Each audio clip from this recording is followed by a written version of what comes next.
In palaces built of marble and gold, where the blood of kings was prized above all, a single trembling hand could change the fate of an empire. A sudden collapse, a flicker of the eyes, a convulsion behind closed doors. For royal children born with epilepsy, the crown was not a shield. It was a mirror, one that cracked the moment they fell. Before we continue, please subscribe to the channel and let us know where you're listening from in the comments. It really helps us keep sharing dark histories like this one. Centuries ago, power flowed through bloodlines. It was inherited, worshipped, protected, and feared. Kings believed their lineage was sacred, touched by God, ordained to rule not by skill or kindness, but by divine design. Heirs were sculpted like statues from birth, perfect in posture, fluent in languages, trained for war, diplomacy, and public duty. But what if a royal child stumbled instead of stood tall? What if they collapsed mid-ceremony, limbs seizing, eyes rolling skyward, not from wine or weariness, but from something that could not be explained? Something they couldn't control? What if a royal child was born different? Epilepsy, known to the ancients as the falling sickness, morbus caesar or worse, a possession of demons, was a condition as old as civilization itself. Yet in royal courts, where image meant everything, it was treated not as illness but as shame, a secret, a threat. A child who seized in front of courtiers could spark whispers of cursed blood, weak genes, or divine punishment. A prince who collapsed during a feast might not just lose dignity, he might lose the throne. And so, those children, some of them destined to rule nations, were hidden, removed from succession, locked in remote estates, buried in euphemisms, written out of royal records. They did not die from epilepsy. They vanished because of it. This is not a story of medicine. This is a story of masks, of royal families so terrified of weakness that they erased their own children from history. A story of little girls who never got to wear a crown, of young boys who were never allowed to lead, of kings and queens who watched their own blood suffer and chose silence. And the most haunting part? Many of their names still don't appear in the official books. Their portraits were destroyed. Their letters never made it into archives. They were too royal to be ordinary, and too flawed to be royal. But here, in this story, they are not forgotten. Over the next chapters, we will trace their hidden lives. From imperial palaces in Russia to the royal houses of Spain, France, and England. We will uncover the children born into opulence, yet fated for isolation. Some were institutionalized. Some were falsely declared dead. A few ruled anyway, against all odds. And when their families couldn't explain what happened to them, they simply rewrote history. They called it morbus caesar, the sacred disease. To ancient minds, epilepsy was no ordinary affliction. When a man collapsed without warning, limbs thrashing, eyes frozen in terror, it was not seen as a disorder of the brain. It was a message, a curse, or sometimes, a divine visitation. The Greeks believed those struck by seizures were touched by the gods. Pythagoras, and later even Hippocrates, tried to separate superstition from science. But the belief lingered, that epilepsy was a mark of spiritual possession, whether holy or hellish. In Rome, epileptics were forbidden from marrying. In medieval Europe, they were sometimes banned from church altars, too impure, too dangerous, too other. In many cultures, a single seizure could brand a person for life. In others, it was a sign of prophecy. And in royal households, it was a quiet catastrophe. Because epilepsy could not be seen, controlled, or explained, it became a blank slate for fear. A royal child who suffered seizures was often assumed to carry divine punishment in their blood, a karmic stain for the sins of their ancestors, or worse, a signal of corruption in the family line. Some saw it as witchcraft. Others as proof of consorting with evil spirits. And in the rigid world of dynasties and succession, where every marriage was a political calculation and every child a symbol of the future, the falling sickness wasn't just feared. It was fatal to status. But what was really happening? Today we understand epilepsy as a neurological condition, a chronic brain disorder that causes unprovoked, recurrent seizures. These seizures can vary in severity. Some are barely visible, lasting seconds. Others are dramatic and terrifying to witness. They are caused by abnormal bursts of electrical activity in the brain. It's not possession. It's not punishment. It's not a curse. And most importantly, it's not rare. Epilepsy affects over 50 million people worldwide, a condition that cuts across age, race, and class. But that understanding came too late for so many born into history. For centuries, epilepsy was misdiagnosed as madness, sin, or weakness. Treatments ranged from the useless to the cruel: bloodletting, exorcisms, chains, isolation. And even when medicine improved, the stigma remained, especially among monarchies who depended on perfection. In royal families, a single seizure could alter the line of succession. A whispered rumor of fits could be enough to cancel a royal engagement. A diagnosis of epilepsy wasn't just a private medical concern, it was a national emergency. So it was hidden. Behind veils. Behind closed doors. Behind words like nervous condition, delicate temperament, or unspecified illness. The public didn't need to know. And the child? The child often didn't get to grow up in the palace at all. In royal dynasties, sons were not merely children. They were symbols of legacy, continuity, and divine right. Every prince born into a palace was born into a plan, to one day command armies, negotiate peace, wear crowns, and sire the next generation of rulers. But when a prince collapsed, shaking, lost in a storm his body could not control, the plan fell apart. For kings and queens, a seizure wasn't just an illness. It was a threat to the very structure of monarchy. Because if the future king could fall to the floor in convulsions, what did that say about the strength of the bloodline? What did it say about God's favor? And so began a pattern repeated behind the walls of palaces across Europe. A pattern of secrecy. A pattern of shame. Consider Charles II of Spain, the last Habsburg monarch of the Spanish Empire. Born in 1661 after generations of aggressive royal inbreeding, Charles was physically frail, intellectually delayed, and deeply troubled. His jaw was so malformed he could barely chew, and he did not walk until the age of 8. Contemporary accounts hint at unexplained collapses and strange episodes, what today we might call seizures. Some historians believe Charles suffered from a mix of disorders, epilepsy among them. But in the royal records you will not find the word. Instead, he was described as bewitched. His condition was treated with prayers, relics, and holy rites. Doctors were replaced with exorcists. His reign became a shadow of what it was meant to be. And when he died childless at 38, the Spanish Empire was left shattered, the result, in part, of a bloodline unwilling to confront its own inherited fragility. More than 2 centuries later, in a different empire, another boy would suffer behind palace walls. Tsarevich Alexei Romanov, the only son of Tsar Nicholas II of Russia, is widely known for his life-threatening hemophilia. But hidden between the lines of letters and court diaries are hints at something else. Strange tremors, fainting spells, sudden collapses unrelated to bleeding. Some modern historians speculate that Alexei may have had co-occurring epilepsy. His mother, Empress Alexandra, believed his suffering was a divine trial. She turned to mystics and healers, most infamously Rasputin, who claimed he could soothe the boy's agony. Whether Rasputin helped or harmed, one thing is certain: the heir to the Russian throne was kept from public view, cloaked in secrecy. Alexei would never rule. In 1918, at the age of 13, he was executed alongside his family. And the Romanov dynasty died with him. But perhaps no royal child exemplifies the cruelty of erasure more than Prince John, the youngest son of Britain's King George V and Queen Mary. Born in 1905, Prince John was cheerful, curious, and deeply loved by his nanny, but from an early age he experienced frequent seizures. Doctors diagnosed him with epilepsy. He also showed signs of autism or intellectual disability, though in the rigid framework of Edwardian Britain, such labels were unspoken. As John's condition worsened, he disappeared from public life. By age 11, he was sent to live in a remote cottage on the Sandringham estate, far from the palace. There he was cared for quietly, his name rarely mentioned. When he died from a severe seizure at just 13, the public was stunned. Few even knew the king had a 6th child. Newspapers reported his death with restraint.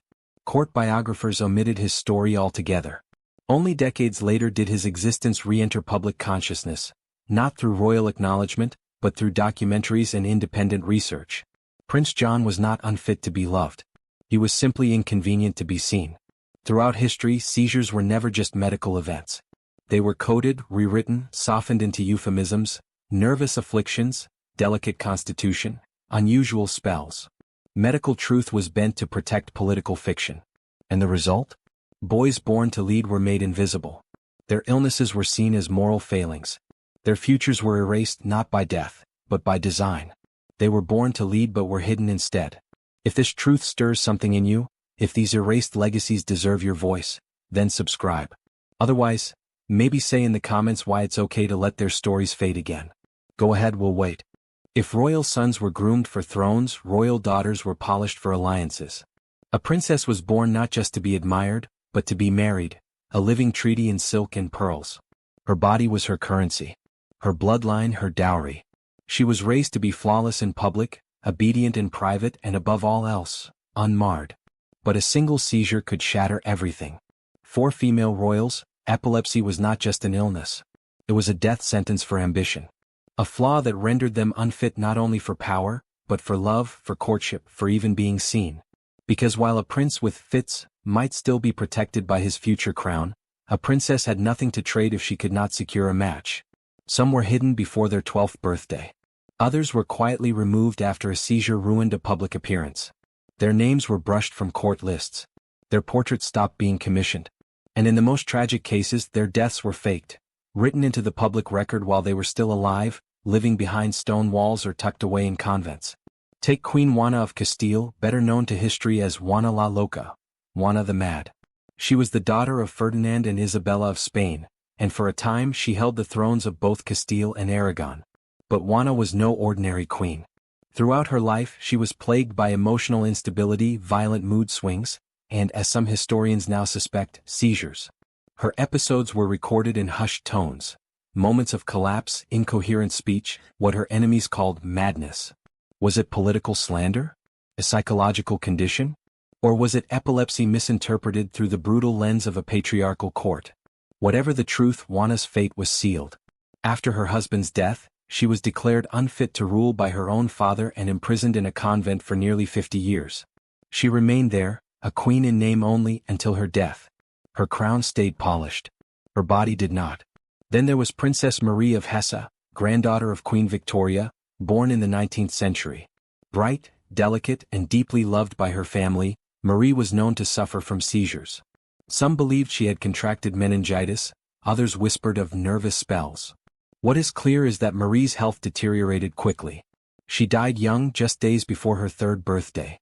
Though loved, she was also mourned with quiet relief. In letters, members of her royal circle hinted that the child had been frail, sensitive, delicate in constitution. The euphemisms softened the stigma. But they also erased the truth. Marie's portrait was retouched to hide signs of illness. Court painters elevated her expression, hiding her struggle behind the brush. Her seizures, like those of so many royal girls, were wrapped in lace and silence.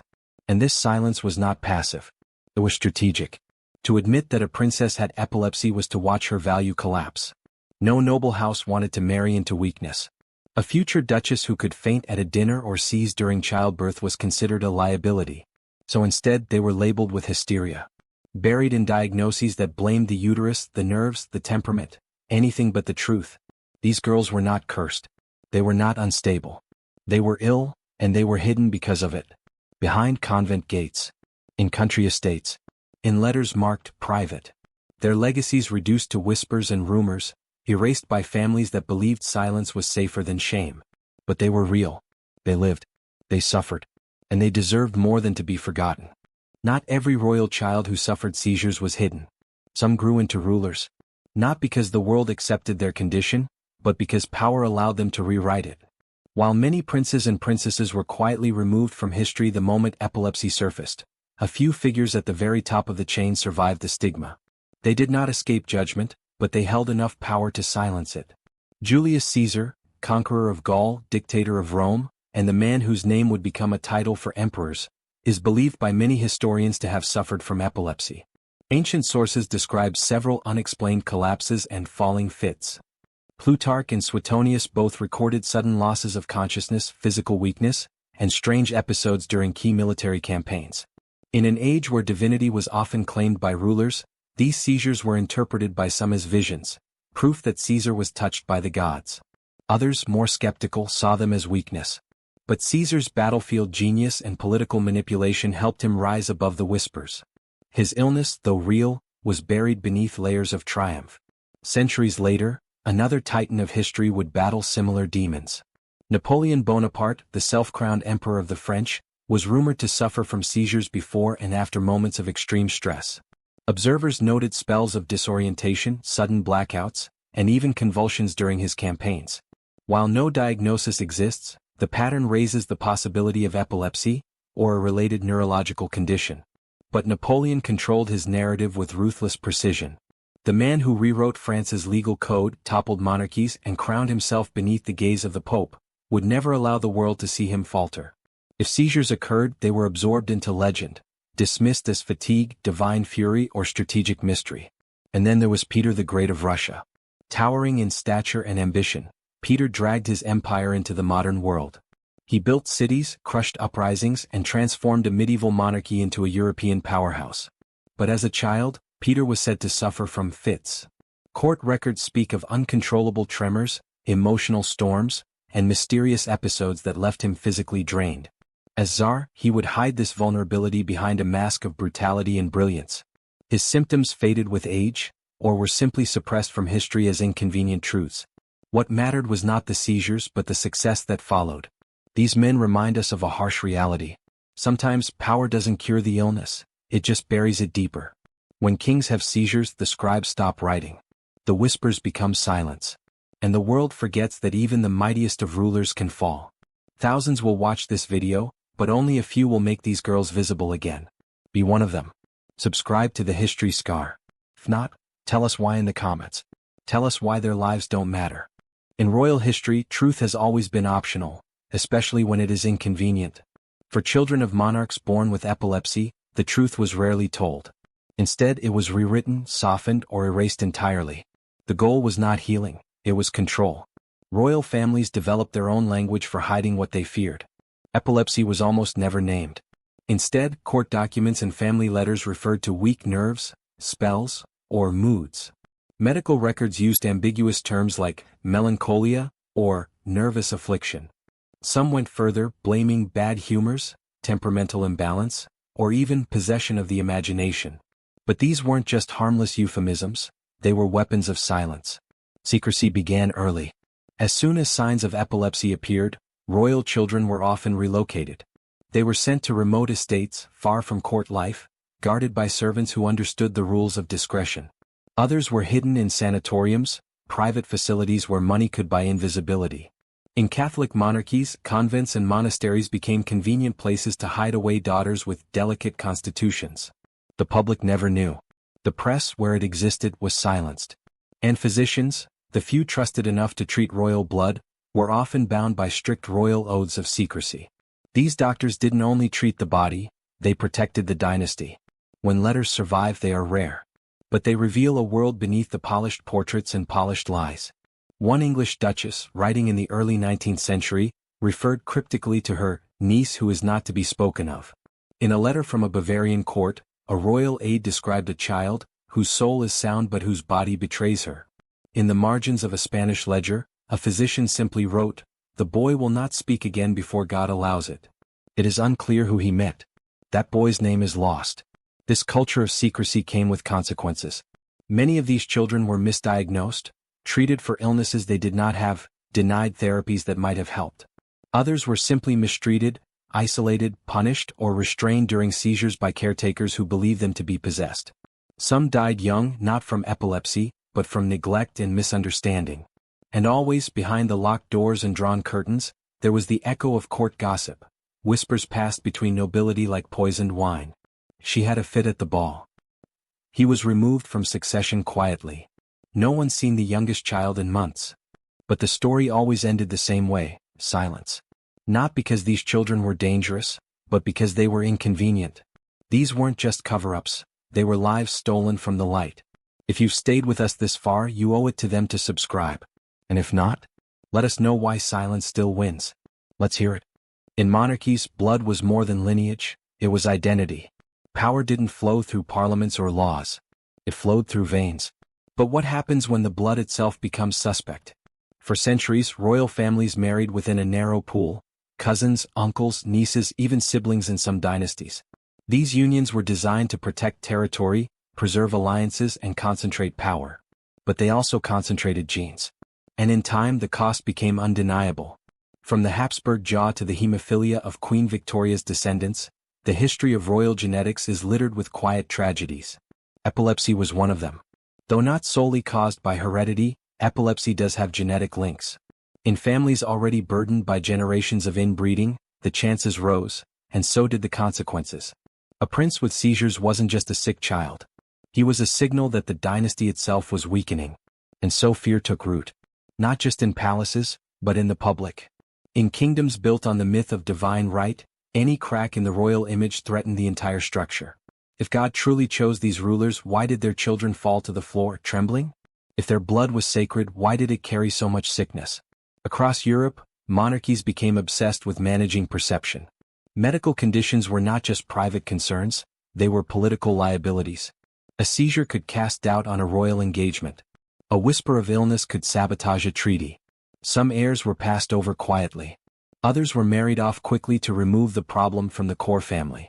In extreme cases, secret clauses were added to marriage contracts, guarantees that no history of seizures existed in the bride's lineage. Behind the thrones and tiaras, royal blood was becoming a burden, one they would go to any length to hide, even from themselves. Today, a child born with epilepsy is not hidden. They are not exiled, erased, or renamed. They go to school. They play. They dream. They grow up. They become artists, teachers, doctors, athletes, parents. They build lives full of purpose and possibility. But the shadow of history still lingers. In many parts of the world, stigma around epilepsy has not vanished. It has simply changed form. Children are still bullied. Adults are still denied jobs. In some countries, myths about curses and possession continue. And in quiet whispers behind closed doors, families still ask, what will people think? That fear, that shame, is not new. It is inherited. Not through blood but through silence. Because the royals who erased their children did more than protect their thrones. They set a precedent.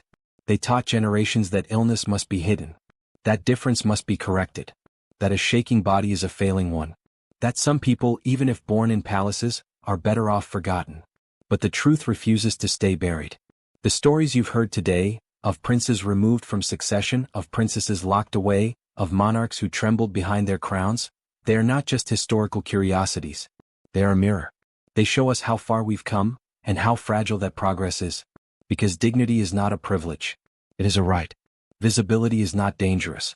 Erasure is.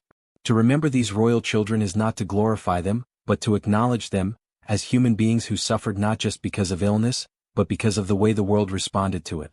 They were not broken. They were betrayed. Their lives mattered. And by speaking their names, even centuries later, we give them back something they were denied, their place in history. And in doing so, we give ourselves something too, the courage to tell the truth even when it's inconvenient. Especially when it's inconvenient.